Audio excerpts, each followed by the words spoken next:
प्रश्न 1, Indian Iron and Steel Company इसको के स्थानीयकरण में सहायक कारक बताइए। उत्तर, Indian Iron and Steel Company इसको के स्थानीयकरण के कारक निम्नलिखित हैं। दामोदर घाटी निगम से सस्ती दर पर जल विद्युत शक्ति की प्राप्ति, उड़ीसा की गंगपुर खानों से चूना पत्थर की प्राप्ति, सिंहभूम की खानों से लौह अयस्क की उपलब्धता, दामोदर नदी घाटी परियोजना से स्वच्छ जल की सुविधा, दक्षिण पूर्वी रेल मार्ग से परिवहन की सुविधा, समीप में ही चितरंजन लोकोमोटिव वर्क्स तथा बनपुर स्थित इंडियन स्टैंडर्ड वैगन उद्योग में इस्पात की भारी मांग।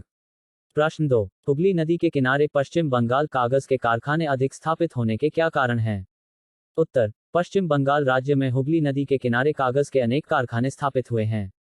यहाँ इस उद्योग की स्थापना के लिए निम्नलिखित कारक उत्तरदायी रहे हैं। पश्चिम बंगाल तथा उसके समीपवर्ती राज्यों असम, बिहार एवं छत्तीसगढ़ में बांस एवं घास पर्याप्त मात्रा में उगती हैं, जो कागज उद्योग हेतु प्रमुख कच्चा माल है। यहाँ कागज उद्योग में स्थानीय स्तर पर उत्पादित बांस का उपयोग भी कच्चे माल के रूप में किया जाता है। कागज उद्योग में स्वच्छ जल की अधिकतम आवश्यकता होती है। हुगली नदी के सदावाहिनी होने के कारण यहाँ पर्याप्त जल उपलब्ध हो जाता है। कागज उद्योग में चालक शक्ति के रूप में जलविद्युत शक्ति अथवा कोयले से प्राप्त ताप शक्ति की आवश्यकता होती है। ये दोनों शक्ति संसाधन पश्चिम बंगाल राज्य में पर्याप्त मात्रा में उपलब्ध हैं।